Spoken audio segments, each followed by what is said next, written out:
The world you see is not real. You're not living in this very moment that you're experiencing, and nothing is like it seems.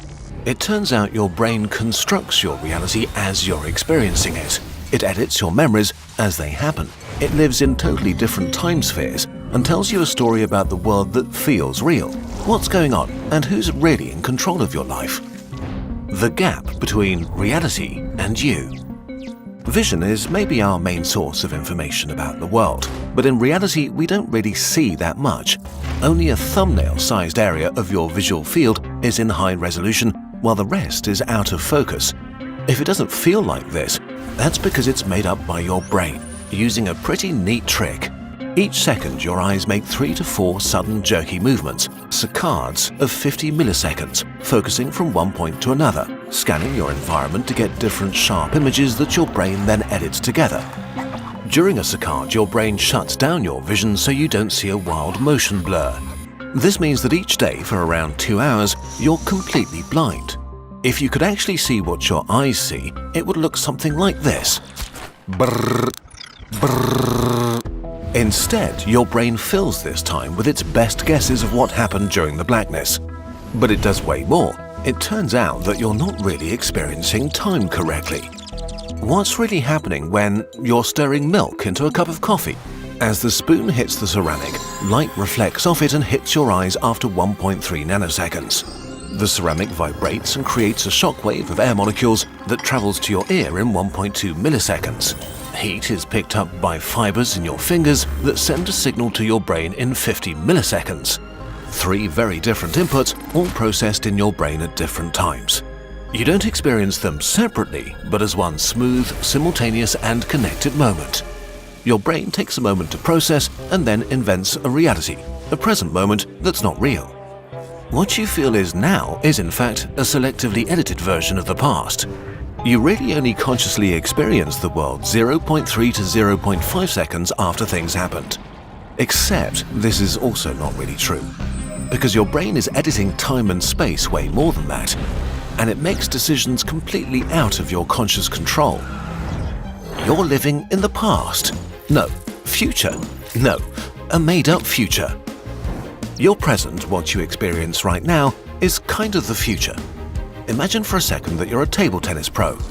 In pro table tennis, balls whoosh around at 25 meters per second, which is pretty fast, so let's slow down time. Light passes from the ball to your eye in nanoseconds, is converted into electrical impulses that reach your brain to be processed after 100 milliseconds. Meanwhile, the ball travels 2.5 meters through the air, the length of the table. If your brain showed you the past, where the ball was 100 milliseconds ago, it would hit you before you could react. So instead, your brain takes its location, speed and direction and calculates where the ball should be in the future by the time the information reaches you, and then it creates a fictional version of it. This is what you see in your fake present, a fake ball that's somewhere else. But you don't need to just see the ball, you want to smash it back hard.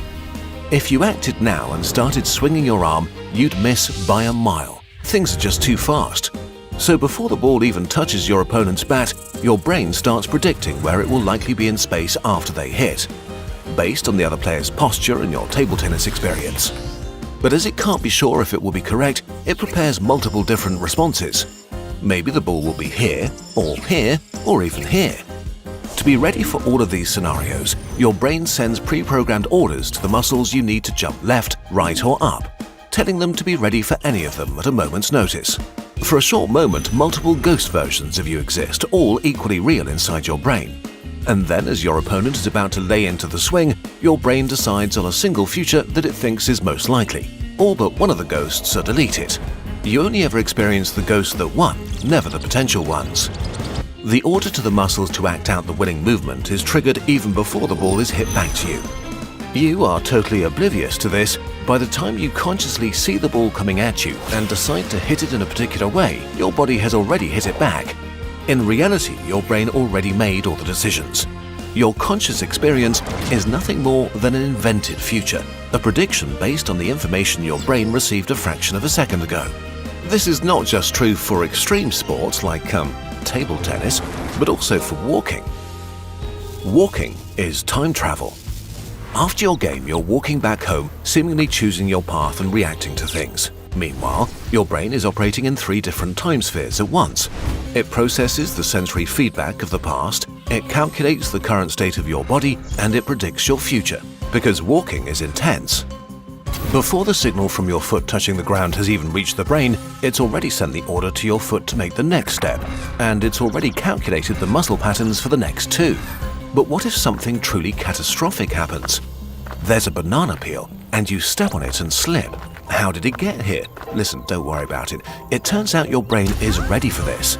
So far, we spoke of your brain making decisions for you, but this is not really true. You don't have a central control room where the world comes together. In reality, different parts of your body are aware of different things at different times.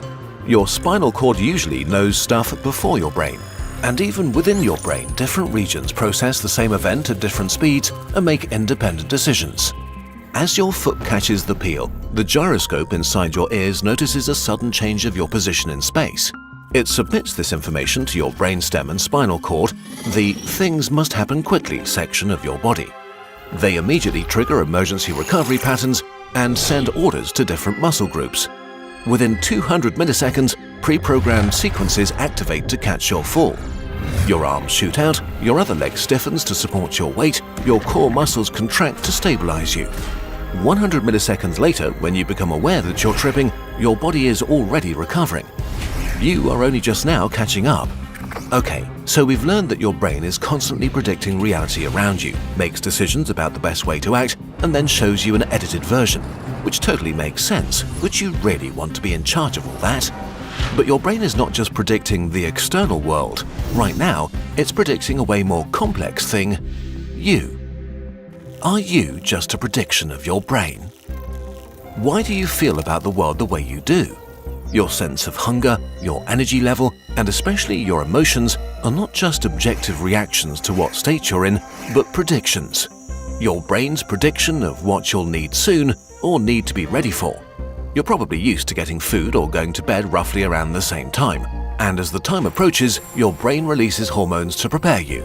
A self-fulfilling prophecy. You get hungry or tired because your brain assumes this is the time when this is needed. This is the most striking thing about your emotions. They aren't just reactions to the outside world, they're predictions. When you go to a party, your brain isn't waiting to see how you feel once you get there based on how the party actually is.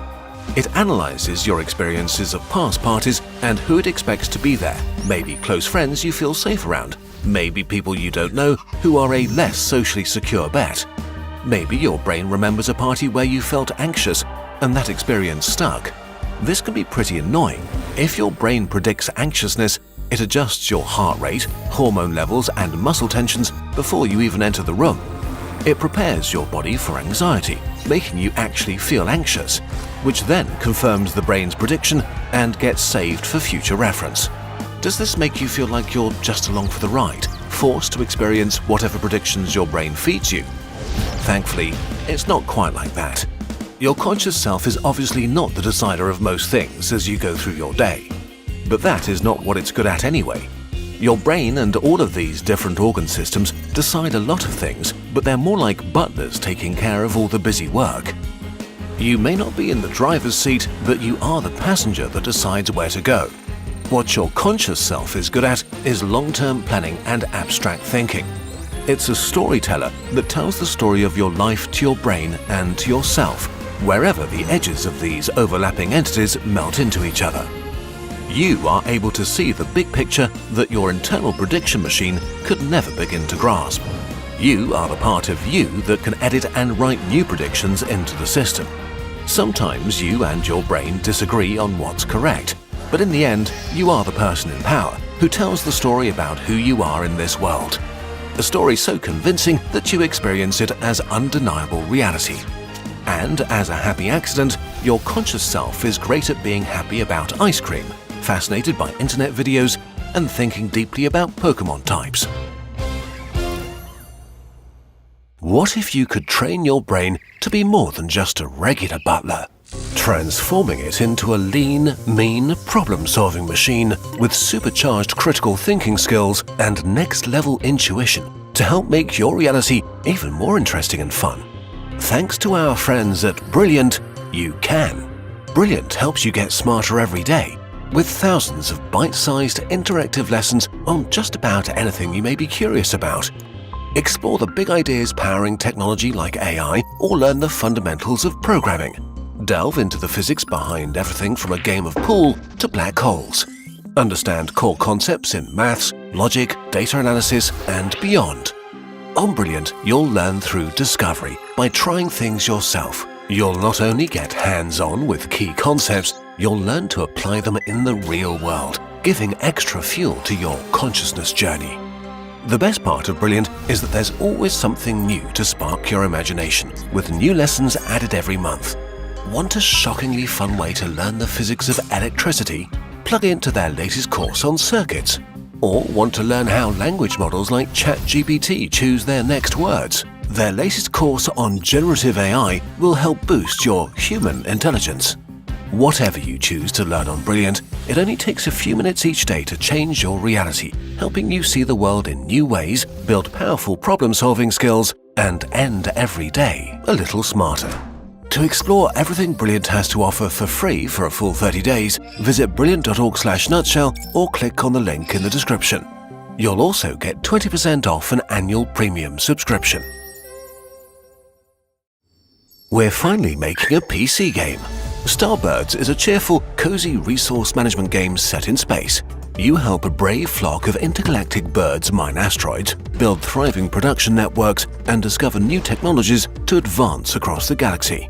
We've been working on this for almost 2 years now with the amazing team at Tucana Interactive, the minds behind Dorfromantik, and can't wait for you to play the early access version later this year. But here's the thing, wishlisting is incredibly important for indie games like ours. It helps us get noticed, reach more players, and keeps you updated as we develop the game. So if you want to be part of this adventure, please wishlist Starbirds on Steam using the link in the description.